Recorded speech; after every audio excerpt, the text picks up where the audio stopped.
Bonjour à tous, on se retrouve pour une première vidéo de l'année sur le chapitre des probabilités dans laquelle je vous propose un petit exercice. Il va s'agir dans ce chapitre d'effectuer une synthèse du cours tiré de Césamat, du livre en ligne libre de Césamat. Donc l'idée, ça va être de synthétiser les informations qui sont dans le cours de manière à se faire une petite fiche mémo qui nous permettra de mémoriser justement toutes les informations dont on aura besoin pour les exercices, mais aussi pour préparer les évaluations. Alors, allons-y pour la description du cours. Donc, vous voyez, on commence avec la description d'une expérience aléatoire, une expérience dont les issues sont connues, sans que l'on puisse déterminer laquelle sera réalisée, l'univers d'une expérience aléatoire et l'ensemble des issues possibles de cette expérience. Alors, normalement, là, peut-être le mot univers, ensemble des issues possibles, on pourrait le garder. Normalement, les issues, une expérience aléatoire, pour moi, on n'a pas forcément besoin de le mettre dans une fiche. La quantité d'exercices qu'on va faire fera qu'on, normalement, on s'en rappellera. Alors, on peut passer à la suite. Peut-être que plus tard, dans les cases, on pourra le rajouter. Si on continue, un point important, on l'a vu dans les activités, donner une loi de probabilité associée à une expérience aléatoire, c'est donner toutes les issues et leur attribuer une probabilité qui sera comprise entre 0 et 1 et à chacune d'elles, de sorte que la somme des probabilités soit égale à 1. Et ça, on a vu dans l'exercice, ça se présente souvent sous la forme d'un tableau. Alors typiquement, bah voilà, ça c'est des choses, ça peut être des questions lors d'exercices ou dans des problématiques quelconques, et ben, on commencera par essayer d'établir la loi de probabilité de cette expérience. Alors je vous propose qu'on se garde une petite case comme ça, et on va se garder une petite zone et peut-être commencer comme ça. Loi de probabilité.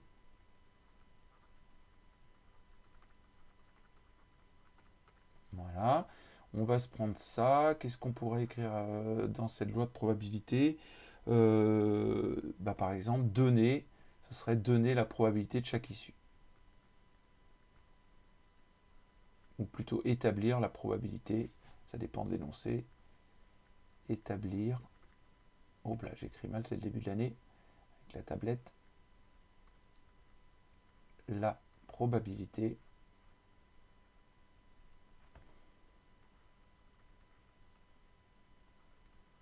de chaque issue.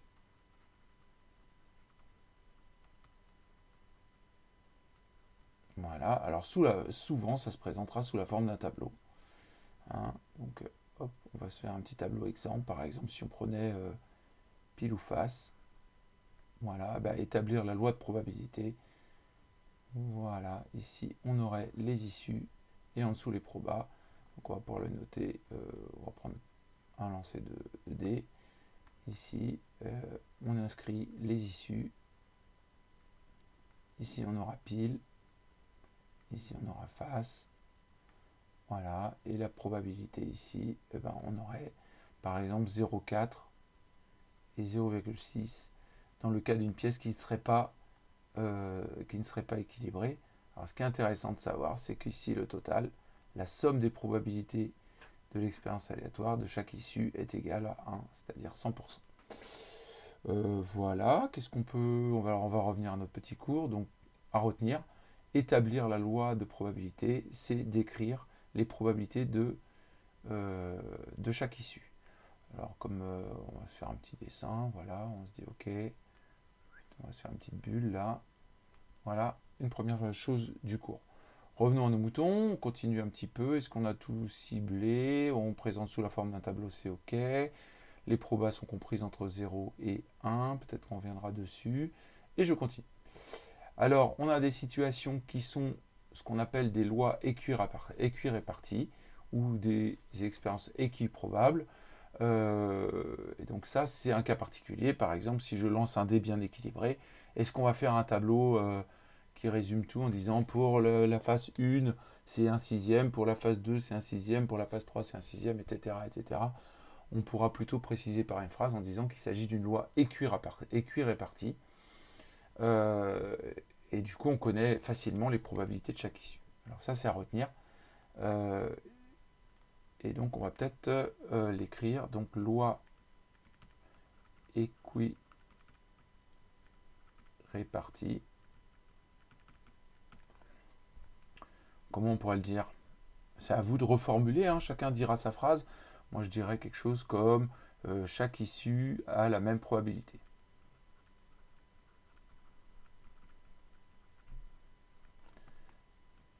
A la même proba. Vous voyez, vous pouvez faire des abréviations, c'est votre fiche résumée, hein. Donc c'est à vous de vous l'approprier, c'est comme ça qu'on va mémoriser les choses. Chaque issue a la même proba. Qu'est-ce qu'on peut retenir encore? La probabilité de chaque issue, c'est 1 sur le nombre total d'issues. Voilà. Donc, probabilité de chaque issue, P, hop là, j'ai mon crayon qui bug, P d'une issue égale 1 sur nombre total d'issues. Vous voyez? Bon, voilà. En fait, là, il s'agit de comprendre... ici, il me manque le U, là. Il s'agit de trouver un moyen de mémoriser. Voilà, bon, bah, il y a une petite bulle. Peut-être qu'on va la compléter tout à l'heure. On fermera peut-être les bulles plus tard. Ou alors, je prends un peu plus de place au cas où il y a des choses en plus, au cas où on a des éléments à rajouter. Allez, hop, je vais me faire ma petite bulle. Voilà. Je dézoome un peu pour voir au niveau de la place. Ouais, on aura de quoi écrire encore, on a encore de la place. Alors c'est reparti, on revient dans notre petit cours. Vous voyez là, j'ai pas pris beaucoup de temps pour l'instant. Voilà, lancer d'un dé cubique, on a une situation, une expérience, puisque le dé est équilibré, eh bien l'expérience, la loi est équirépartie. Donc voilà, c'est des choses qu'on peut retenir dans la rédaction. Voilà, on va passer maintenant aux événements. Un événement est un sous-ensemble de l'univers. Alors peut-être qu'on peut rappeler la notion d'univers, on ne l'a pas écrite correctement. Alors ça, on va pouvoir le rajouter dans la notion d'événement. Hop là, je reviens. Alors sur les événements.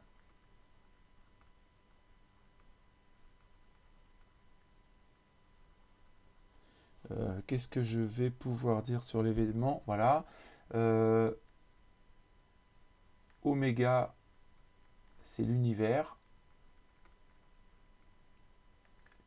L'univers, c'est l'ensemble des issues.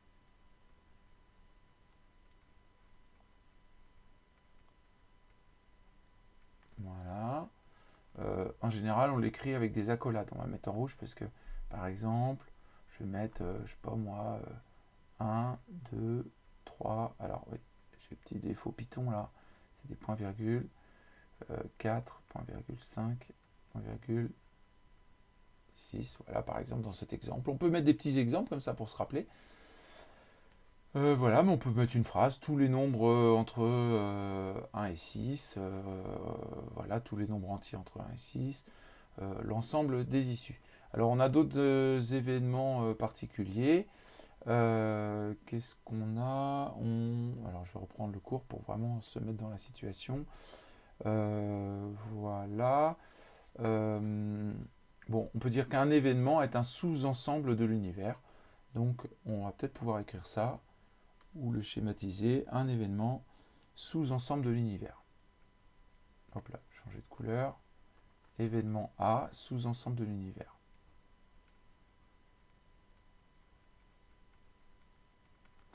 Sous-ensemble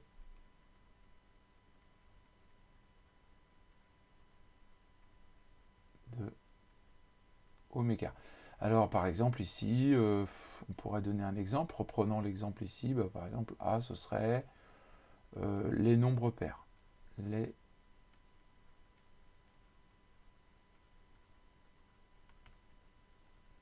Voilà. Mais aussi, on peut les décrire avec des accolades en disant c'est 2, 4, 6. D'accord? Voilà. Qu'est-ce qu'on peut dire? Alors maintenant, les probabilités associées. Si par exemple je dis probabilité de oméga, comme on a vu tout à l'heure dans la loi, la totalité de toutes les issues, ça fait 1, bah, probabilité de oméga, c'est 1. Ceux qui veulent, vous pouvez dire 100% aussi. Hein. C'est pareil, hein, 100 sur 100, ça fait 1. Probabilité, alors si j'ai oublié un événement particulier, c'est quand ça ne peut pas se produire. Par exemple, obtenir un nombre pair et impair en même temps, bah, il n'y a pas beaucoup de nombres qui sont pairs et impairs en même temps. On parle de l'événement impossible. Donc celui-là, il se nomme ensemble vide. On aurait pu le mettre dans l'autre sens, mais c'est pas grave. Événement impossible.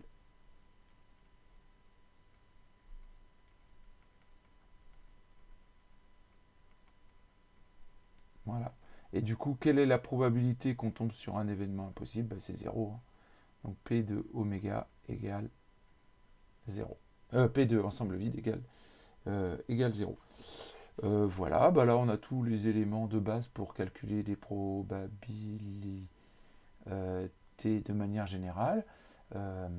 Techniquement, globalement, on fait la somme des probabilités de chaque issue. Alors il y a un cas particulier quand même, c'est que si c'est équiréparti, c'est plus facile. Il suffit de compter le nombre d'éléments, le nombre d'issues qui se trouvent dans A. Alors on peut peut-être du coup compléter là dans le cas d'équirépartition. Où est-ce qu'on a marqué? Et voilà. Et bien ici par exemple, vous voyez, vous pouvez réorganiser votre page. P de A est égal à NB issu de A sur NB issu de oméga.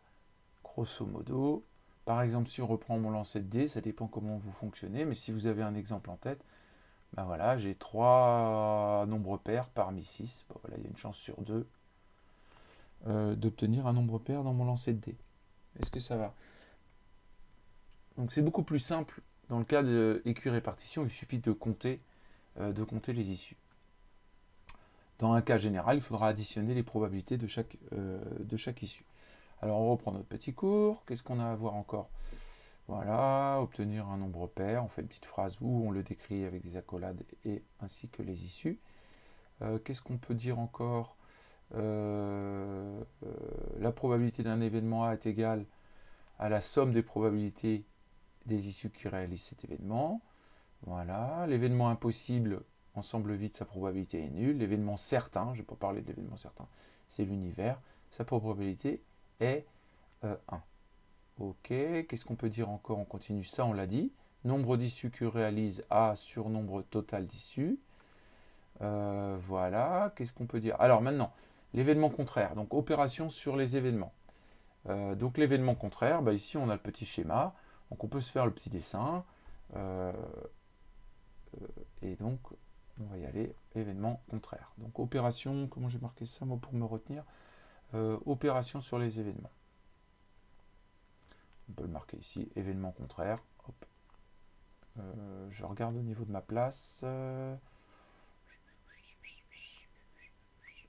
va mettre ça ici, événement contraire. Hop. Excusez-moi, je prends du temps, c'est le début de l'année.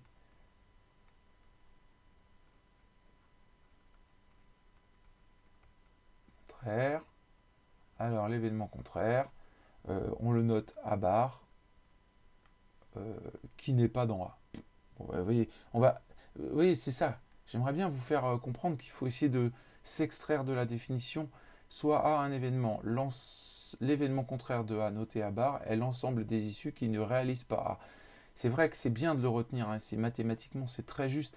Maintenant, il faut essayer de retenir, il faut essayer de trouver une manière de le retenir. Hein, à vous, votre propre manière de le retenir. Alors, soit ça peut être on peut écrire les issues qui ne réalisent pas.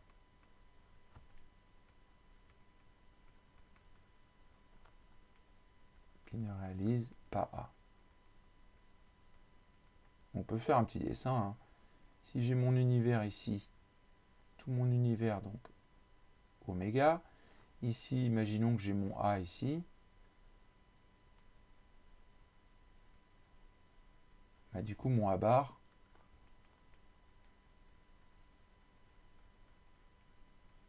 c'est tout le reste. tout ce qui n'est pas dans A. Voilà. Alors du coup, les probabilités, ben, tout ce qui n'est pas dans A, puisque là, il y a 100%, donc 1, et là, il y a P de A, ben, A bar, c'est 1 moins P de A. P de A bar, pardon, P de A bar est égal à 1 moins P de A. Voilà. Bon, ok, on se fait un petit truc là, ça peut faire une bulle encore. Alors, maintenant, on a les unions intersections, réunions intersections. On va le mettre ici. Réunion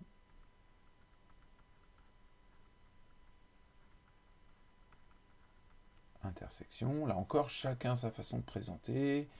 Faites-vous plaisir, faites des coloriages, faire ça joli. Là, j'essaie de gagner du temps sur la vidéo, donc c'est vrai que c'est pas très bien écrit. Hein. Alors, la réunion. On dit réunion ou union de deux événements. Donc, on peut l'appeler réunion ou union. Voilà, on va l'appeler union intersection plutôt. Comme ça va faire un seul vocabulaire, un seul mot. Union intersection. Union intersection. Donc, pour l'union, hop là, pour l'union, eh bien, on le note A, U comme union B, et on peut se faire un petit schéma. Eh bien, c'est facile un schéma. Imaginons que là il y ait A et que là il y ait B. Eh bien, on va peut-être faire des couleurs. Non, je vais les mettre comme ça les deux. La première bulle c'est A, la deuxième bulle c'est B.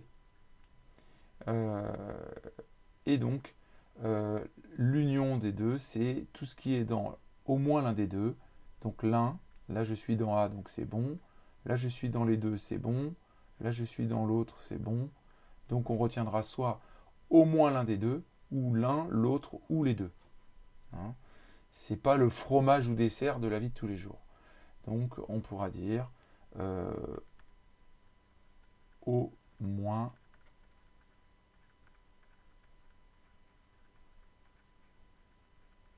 moins l'un des deux, une façon de retenir.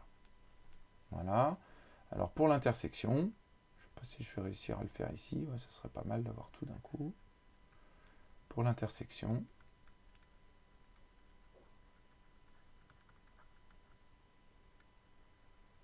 que l'on note A inter B. Alors là, c'est encore plus facile, c'est le et. Le et, donc c'est dans les deux en même temps, donc on peut se refaire le petit schéma. Voilà. Ici on a A, ici on a B, mais là encore, vous faites vos petits schémas à vous. Hein. Je vais mettre en rouge. Le A inter B, il est là. A inter B. D'accord? Intersection de deux événements. Voilà, et moi je retiens, vous pouvez trouver la phrase que vous voulez, on pourrait dire les deux en même temps.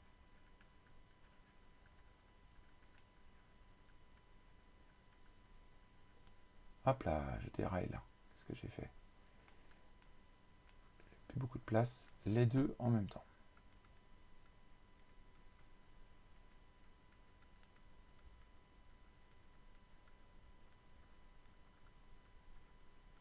J'écris mal, mais en même temps, c'est votre travail de le rédiger à votre sauce. On regarde vite fait quand même si on est d'accord par rapport au cours. Voilà, ici, P de A bar est égal à 1 moins P de A.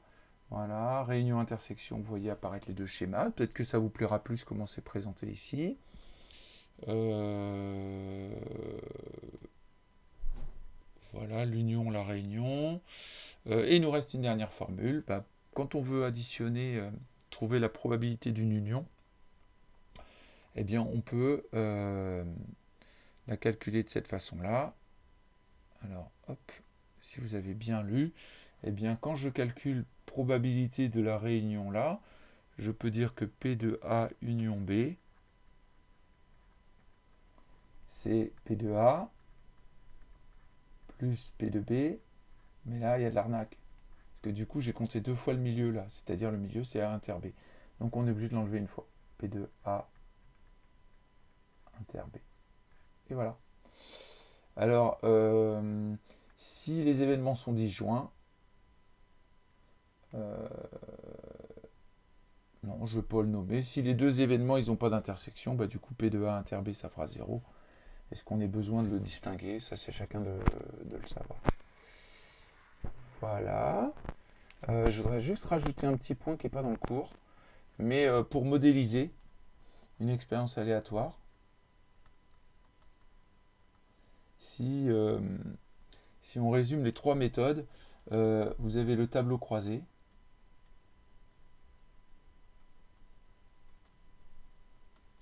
Alors, je vais prendre un exemple, hein, c'est peut-être le meilleur moyen. Quand vous révisez une fiche, ah oui, c'est vrai, il y a une possibilité, c'est le tableau croisé dynamique. Le tableau croisé, le tableau à deux entrées. Hop là, ça y est, j'écris de travers, moi. Je vais remettre ma tablette droite.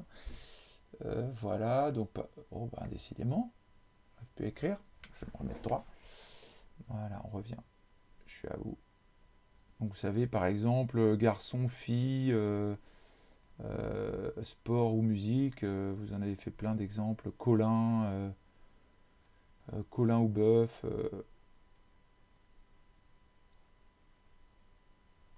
Voilà. Et on retient qu'il faut toujours rajouter une case pour le total. Oh, bah décidément, j'arrive plus à écrire droit. Il veut pas. Hein. Je vais prendre mon temps. Voilà.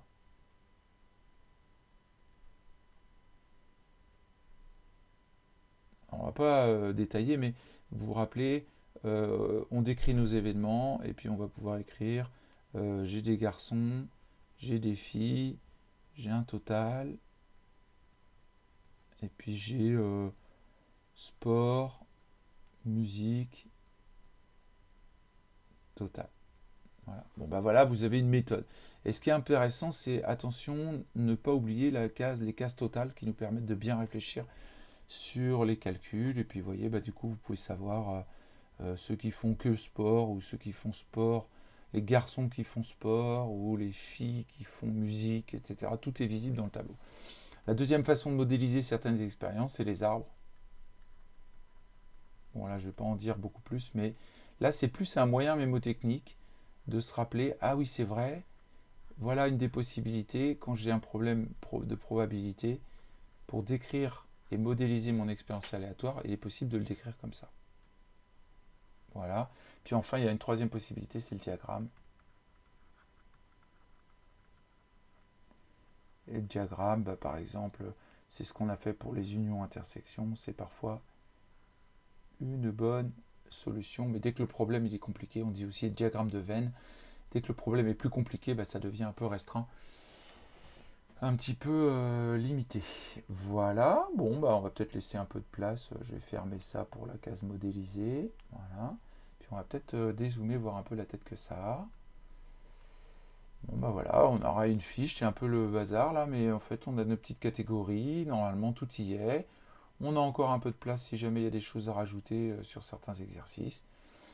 Euh, et voilà, on a notre petite fiche qu'on va pouvoir mettre en en-tête de chapitre et ainsi être prêt à réviser dans un mois, juste avant le DS. On n'a plus que ça à lire et normalement ça réactive toute la mémoire et tous les exercices qui auront été faits précédemment. Voilà, j'espère que ce petit exercice vous aura plu et vous aura permis de gagner en autonomie. Je vous souhaite une bonne journée et à très bientôt.